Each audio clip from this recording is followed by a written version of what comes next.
예수님께서는 맹인을 고치시고 또 눈을 뜨게 하시거든요. 38년 된 이 베데스다에 있던 그 안전뱅이를 병자를 일으키시고 많은 이적을 행하셨음에도 불구하고 유대인들 지도자들은 예수님을 믿지 않으려고 했습니다. 어떻게 믿지 않으려고 했습니까? 그리스도이심을 믿지 않으려고 했습니다. 왜 그러냐? 예수님은 목수의 아들, 즉 당시 그냥 그 노동자의 아들이고 본인도 노동자로서 사셨기 때문에 그런 신분에서 그런 그리스도가 나올 수는 없다라는 그런 생각이 아주 강했습니다. 그래서 예수님을 그 하신 일로 보기보다는 이들 마음속에서는 답을 정해놓고 답정너라고 그러죠. 답을 정해놓고 예수가 그리스도가 아니다라는 사실을 밝히는 데에 모든 생각이 집중되어 있었던 것 같습니다.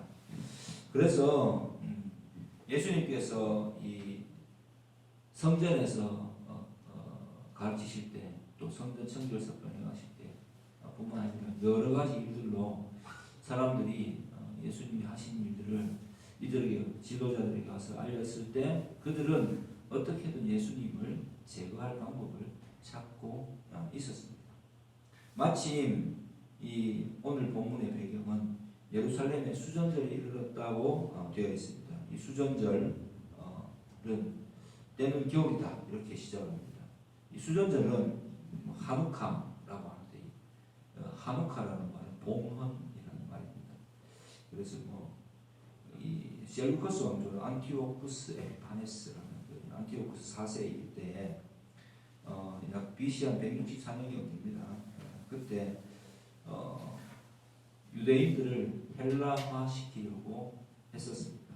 그래서 율법 금지, 할례 금지 명이 들어졌었고 예루살렘 성전에는 제우스 신상이 세워졌었고 돼지의 피로 예루살렘 그 성전 제단을 완전히 모독하는 그러한 일들을 스스럼없이 저질렀습니다. 그때 제사장 가문의 유다 마카비라는 사람이 일어나서 성전혁명, 예루살렘을 탈환하고 성전을 회복하는 사건을 이렇게 성공시키게 됩니다. 그 절기, 그 날을 기념하여서 수전절, 하누카라고 이야기했습니다. 성전 정결 사건, 정결의 날 이렇게 보는 전통이 수전절입니다. 그때 당시에 그 수전절에는 그 당시 기름이 그 당시 그 BC 164년 그 당시에 성전에 촛대가 9개 있었는데 하나는 이렇게 기름에 불을 붙이는 역할을 하고 8개가 항상 이렇게 켜져 있어요. 근데 그 기름이 하루치밖에 없었는데 8일 동안 이 기름을 구해올 동안 8일 동안 불이 꺼지지 않고 타올랐다. 그래서 신비로운 일이다. 성전이 회복된 날이다. 이렇게 해서 굉장히 사람들에게도 또 전승으로 대단히 특별한 날이다라고 여겨지고 있었고 이 수전절에 이제 성전 회복이 된 절기에 유대인들이 또 성전으로 많이 찾아가서 거기서 제사를 드렸습니다. 그때 예수님께서 성전 안에 있는 솔로몬 행각에서 다니시다가 유대인들이 다니시고 있는데 유대인들이 이제 탁 에워싸면서 유대인들이라는 지도자들 말하겠죠. 말합니다. 우리는 당신이 정말 의심스러워요. 속 시원하게 내가 그리스도다라고 말해주면 안 되겠습니까? 라고 이렇게 또 시비를 걸게 됩니다. 그러니까 예수님께서 내가 말했는데 너희가 믿지 아니하였느냐? 내가 이사야 61장 1절에서 2절 말씀을 보면은 가난한 자가 복음이 선포되는 거죠. 회복되고 그 그 빛을 보게 되고 이런 여러 가지 그 복음의 회복 사건이 있는데 그러한 사건들이 틀림없이 내가 그것들을 행하였는데도 불구하고 너희가 믿고 싶어 하지 않았기 때문이 아니냐. 그래서 너희는 왜 그러냐면 너희는 내 양이 아니기 때문에 그렇다라고 반박하십니다. 하지만 내 양은 내 음성을 듣고 내가 그들에게 영생을 줄 건데 이 영생을 그들에게서 빼앗을 자는 없다 이렇게 선언하십니다. 그리고 아버지와 나는 하나다라고 이렇게 말씀하실 때 유대인들이 돌을 들어서 신성모독이니까 돌로 쳐 죽여도 할 말이 없거든. 그래서 돌을 들어서 쳐 죽이려고 할 때 예수님께서 말씀을 이용하십니다. 율법을 이용하시죠. 시편 82편 말씀입니다. 그 말씀을 인용하시면서 이렇게 말씀하십니다. 너희 율법에 기록된 바 내가 너희를 신이라 하였노라 하지 아니하였느냐. 성경은 폐하지 못한다. 그러니까 성경 말씀이 그렇게 되어 있는데 하나님의 말씀을 받은 자들도 신이라고 하셨는데 하물며 아버지께서 거룩하게 하사 세상에 보내신 바로 내가 하나님의 아들이라고 말한 것이 무엇이 잘못됐느냐라고 말씀하시면서 시편 82편을 인용하십니다. 시편 82편을 이용하실 때 이들이 분노해서 다시 예수를 잡고자 하였지만 그 손에서 벗어나 나가시고 세례요한이 세례를 베풀던 곳에서 사람들에게 말씀을 전하실 때에 비로소 사람들이 예수님이 그리스도이심을 알아보고 그 기적을 행하시지 않았지만 말씀만으로도 이 말씀의 성취가 된 것을 확인하고 예수님을 많이 믿었다. 이렇게 이제 본문이 10장 말씀 끝이 나고 있습니다. 그러면 예수님이 말씀하셨던 이 시편 82편 인용문은 과연 어떤 것일까 한번 먼저 찾아보겠습니다. 시편 82편 말씀입니다. 아삽의 시라고 되어 있는데 시편 82편을 먼저 한번 찾아서 읽어보겠습니다. 하나님은 신들의 모임 가운데에 계시며 하나님은 그들 가운데에서 재판하시느니라. 너희가 불공평한 판단을 하며 악인의 납보기를 언제까지 하려느냐.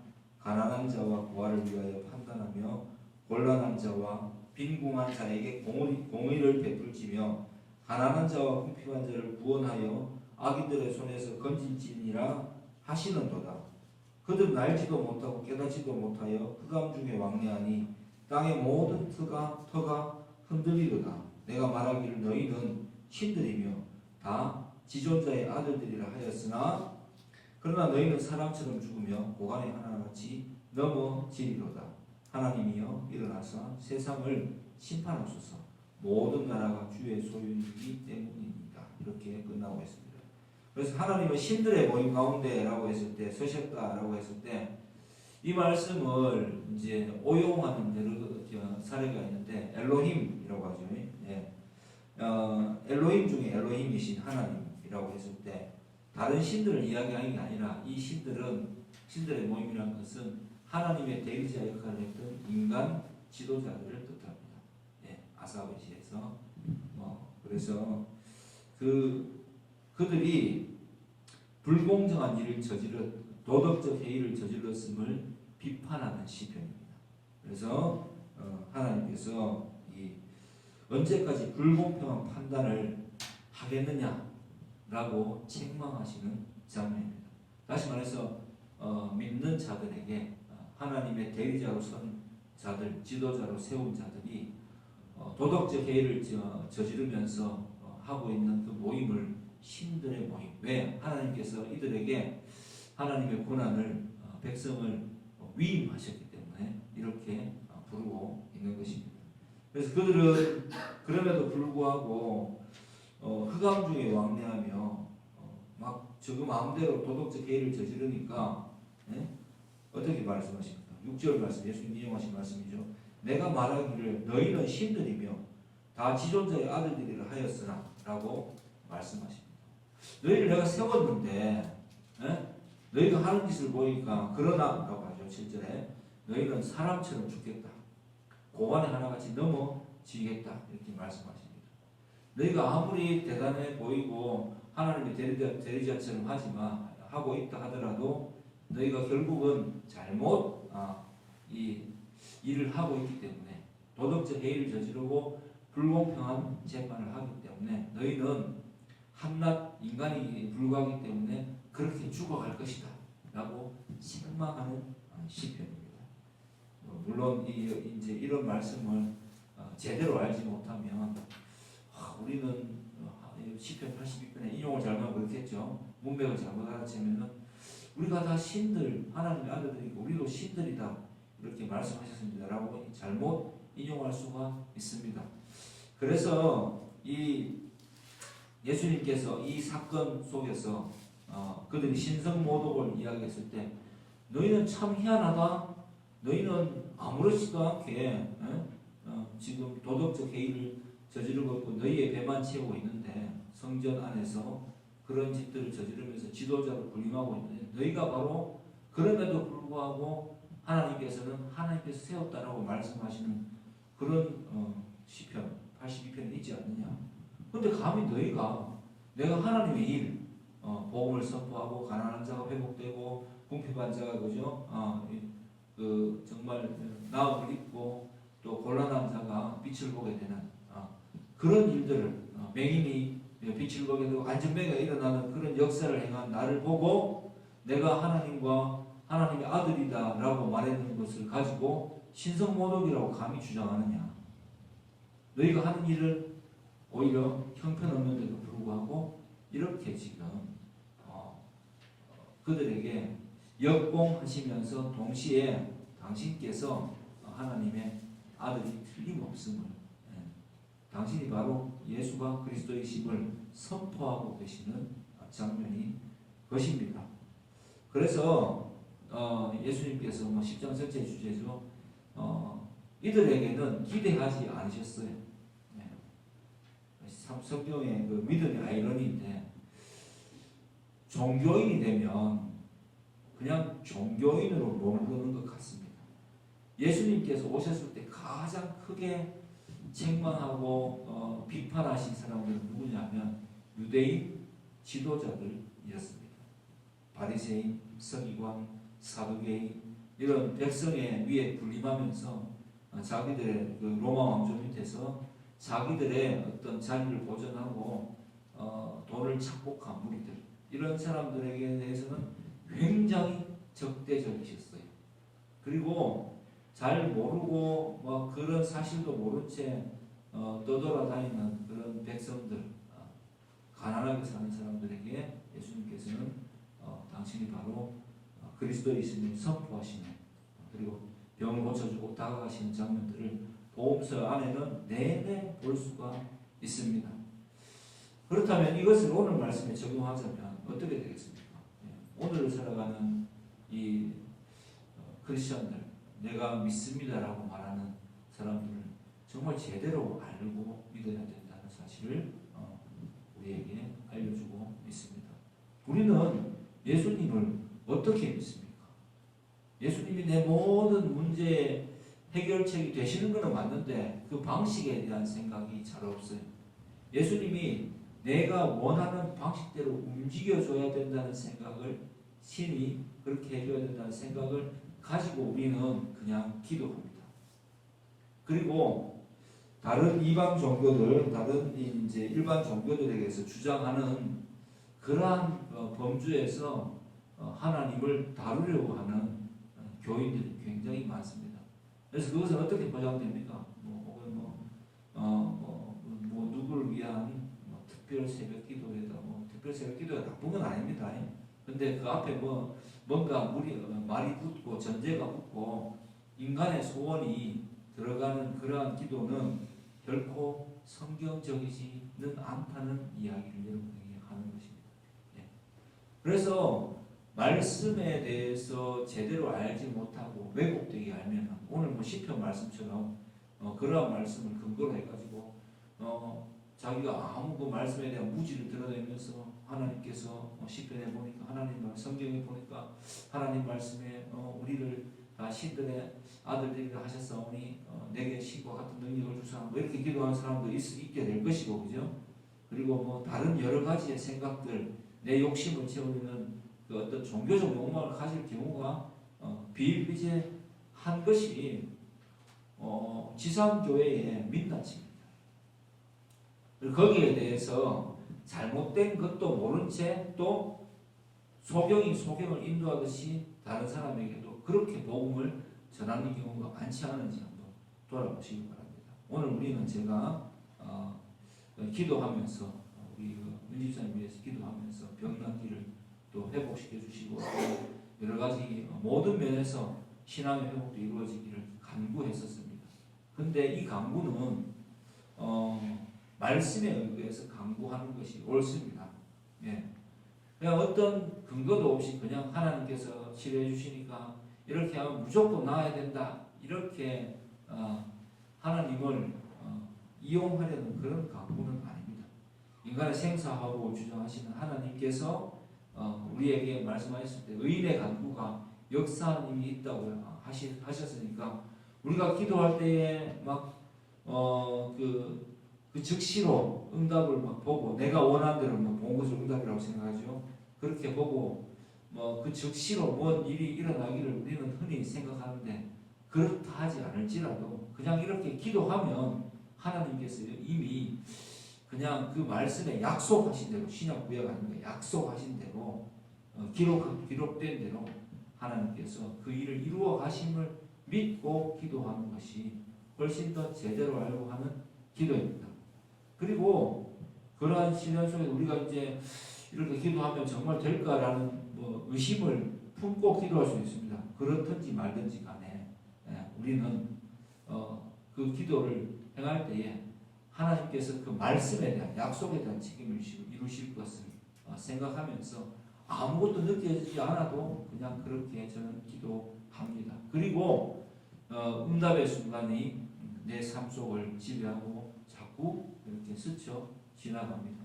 스쳐 지나간다는 게 이루고 지나가고 이루고 지나가고 하는 걸 본다는 이야기입니다. 여러분은 그렇지 않으신가요?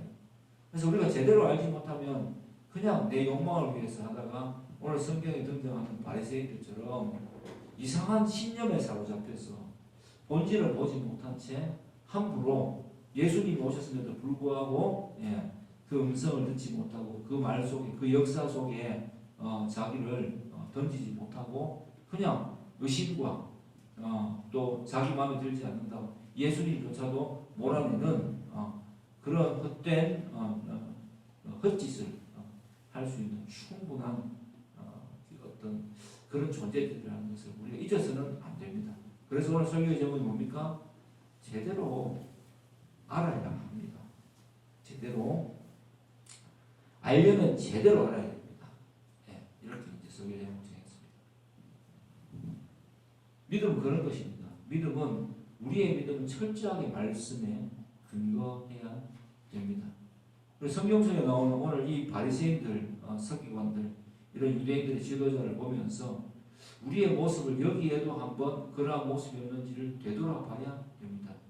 그리고 우리가 막연하게 기도하는 것들, 대충 그냥 말씀도 모르면서 추구하는 것들을 멈추어야 합니다.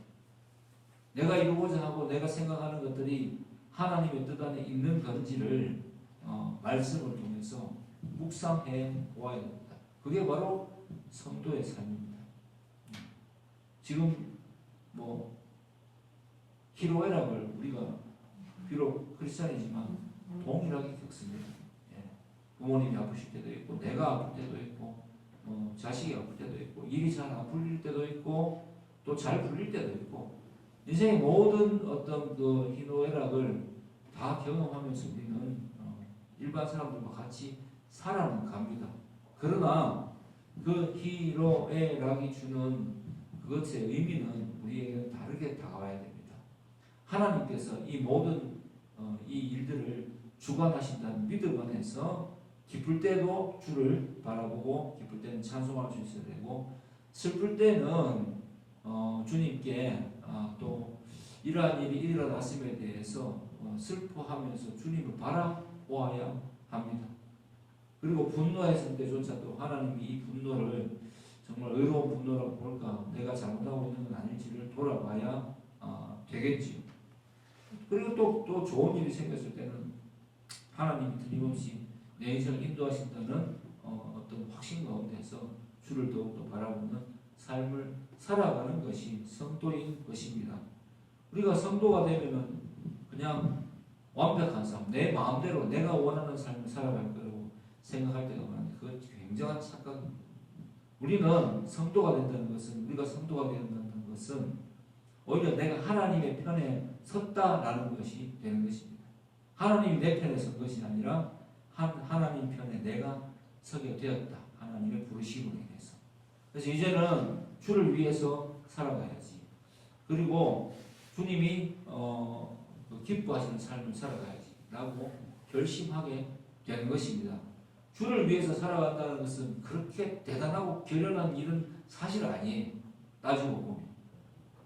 우리는 그러한 그 사명을 감당한다고 할 때 굉장히 막 결연하고 막 대단하게 이렇게 생각하는데, 물론 대단한 일이 맞지만 그런 문제, 우리가 생각하는 막 심오하고 심각한 그런 것이라기보다는 주님의 기쁨을 위해서 살아간다는 것, 주를 위해서 살아간다는 것은 내가 주의 뜻대로 슬퍼하고 주의 뜻 안에서 기뻐하고 주의 뜻 안에서 화를 낼 때도 있고 침묵할 때도 있고 주의 뜻 안에서 즐거워해야 된다는 것을 뜻하는 것입니다. 그래서 내게 일어나는 모든 일이 내가 예수님의 안에 있기 때문에 어떤 일 속에서도 흔들리지 않는 주를 의지하는 삶을 살아간다. 그래서 다른 사람들이, 타인들이 나를 볼 때 저 사람은 정말 예수 믿는 사람, 예수 안에서 모든 것을 생각하는 사람이 맞구나, 저 사람을 보면 예수님이 살아계신 게 틀림없구나 라는 것을 느끼게 만드는 삶을 살아가는 것, 그게 바로 주를 위해서 살아가는 삶입니다. 그것을 인해서 우리는 감사함으로 기도도 하고 찬송도 하고 또 내 삶에 역사하신 하나님의 그 손길을 바라보면서 또 헌금도 하고 그렇게 하나님의 살아계심을 다른 타인에게 이렇게 드러내는 삶을 살아갈 수가 있게 되는 것입니다. 주일날 와서 예배도 항상 시간을 지켜서 예배드리고 하는 것들, 이 모든 것들이 다 주님 안에 있음을 뜻하는 삶입니다. 그래서 말씀을 적당히 알면 안 되는 것입니다. 알려면 제대로 알아야 하는 것입니다. 그래서 복음서 안에서, 말씀 안에서 말씀을 보고 예배를 드릴 때 내 어떤 문제를 놓고 기도하고 하나님께서 이루어지길 바라는 것 물론 맞습니다. 좋은데요. 그것보다는 내 어떤 문제가 하나님이 보실 때에 이게 어떤 관점으로 내 문제를 바라봐야 될까를 고민하는 것이 훨씬 더 복음적인 관점입니다. 그리고 내가 어떤 식으로 생각할 때에 하나님께서 기뻐하실까, 그리고 내가 어떤 식으로 행할 때에 하나님의 살아계심을 드러내는 삶이 될까를 항상 염두에 두고 행동하는 우리 성도들 되시기를 바랍니다. 그게 바로 이제 그러한 일이 일어날 때 우리는 비로소 진짜 제대로 알고 하나님을 아는 지식에서 자라가는 교회의 성도가 될 수 있을 것입니다. 여러분들 요즘 어떤 생각을 하고 살아가십니까? 그리고 어떤 결심을 하고 새해가 돼서 어떤 일들을 도모하고 계십니까? 어떤 일을 계획하고 계시나요? 이것이 단편적으로 하나님의 일, 내 일로 혹시 나누어져 있지는 않습니까? 그러나 여러분, 내가 하나님의 자녀가 되었을 때 이 모든 일들은, 나의 일들은 하나님의 자녀로서의 일이지 내 일 따로 하나님의 일 따로 되지 않는다는 사실을 분명히 명심하시고 무엇을 하든지 먹든지 마시든지 주의 영광을 위해서 행하는 그러한 우리 성도들 되시길 주의 이름으로 축복합니다. 그래서 오늘 마지막에 보면 40절 42절에 보면 결국 예수님께서 사역지를 어디로 옮기십니까? 그들을 피해서 말씀을 듣는 자, 세례요한이 세례를 베풀었던 곳으로 가셔서 그곳에서 다시 거하실 때에 많은 사람이 와서 말하기를 요한이 이 사람을 가르쳐 말하는 것이 진짜 맞네. 예수님이 그 행하신 거죠. 안전병에 일으키시고 소경을 눈뜨게 하신 그것을 봤을 때 이분이 그리스도가 맞네라고 하면서 아무 표적도 행하시지 않았지만 그 말씀의 성취를 보고 믿는 자가 많은 사람이 믿게 되었다라고 이렇게 결론을 내리고 있습니다. 그래서 여러분, 사랑하는 성도 여러분, 하나님 말씀을 좀 더 깊게 한번 들여다보십시오. 그리고 설교를 듣고 제발 설교만이라도 저는 좀 한번 기억해 봤으면 좋겠습니다. 이렇게 말하기는 싫어요. 개신교는 그런 종교가 아니에요. 왜 개신교가 개신교겠어요? 개혁신앙이잖아요. 예. 우리가 말씀이 우리에게 마음껏 오게 된 하나님의 뜻대로 우리의 말대로 하나님의 말씀이 우리가 읽고 다룰 수 있도록 오게 된 사건을 받아들이는 것. 그래서 우리가 말씀을 그냥 성직자들만 말씀을 읽는 것이 아니라 우리 모두가 다 함께 말씀을 읽고 기도하고 묵상할 수 있게 된다는 것을 의미하는 것입니다. 그래서 여러분 제발 성경을 읽으세요. 요한복음이라도 꼭 읽으세요. 다음 주에 설교할 본문은 과연 어떤 말씀입니까? 이것을 통해서 또 이 목사님이 어떤 설교를 하실까? 그리고 나는 여기에서 내가 읽을 때에 기도하고 읽을 때 나는 여기서 무엇을 느꼈는가? 이렇게 살펴보는 것. 그게 바로 성도가 기본적으로 해야 될 일들입니다. 여러분은 개신교도들이잖아요. 예. 그런데 그런 사람들에게 그죠? 설교만이라도 제발 듣고 집에 가서 열심히 세상 속에서 이 설교 말씀이라도 일주일 동안 기억하고 제발 살아주세요 하는 것은 여러분들의 수준을 심각하게 폄하하는 그런 것이라고 생각합니다. 뭐 그것과 똑같지 않겠어요? 악기를 배우기 시작하고 우리 악기하는 친구도 있으니까 선생님들이잖아요. 했는데 걔들한테 연습할 시간이 없지. 그렇지, 연습할 시간이 없지 라고 막 이해해 주려고 하면서 제발 레슨 때 나와서라도 그냥 이 레슨 때 했던 거라도 레슨 시간만이라도 좀 제대로 지켜서 풀어주면 안 되겠니? 라는 것이 어떻게 들리세요? 굉장히 이상하게 들리죠, 그죠? 예. 그렇게 여러분들이 대하는 것과 똑같은 겁니다. 말씀을 읽고 묵상하고 적어도 아무리 안 하더라도 제가 뭐 다른 본문을 왔다 갔다 하면서 하는 게 아니잖아요. 요한복음 강의를 하고 있으니까 요한복음이라도 항상 제대로 읽어보고 들었던 말씀들 또 몇 주 전에 들었던 말씀까지 다시 한번 곱씹어 보면서 기록도 하고 폰을 열어서 그냥 눈으로라도 그죠? 손이 되었을 때 어쨌든 읽어보고 이 본문이 말하고자 하는 것 하나님께서 내게 말씀하시고자 하는 것을 나는 과연 발견할 수 있는 사람인가? 궁금증을 가지고 이 본문을 바라보면서 그래서 그것도 궁금증을 가지고 예배에 기도하면서 궁금하니까 기도할 거 아닙니까? 기도하면서 참석해서 이 말씀의 선포를 듣고 그 말씀이 그러한 뜻이겠구나라고 생각하면서 또 이 마음에 찔림도 받고 또 위로도 받고 변화되는 그런 여러분들이 되기를 주의 이름으로 축복합니다. 그것이 바로 제대로 아는 것입니다. 제대로 하는 성도, 제대로 하는 행동하는 성도입니다. 그런 성도들 되시기를 주의 이름으로 축복합니다. 기도하겠습니다. 하나님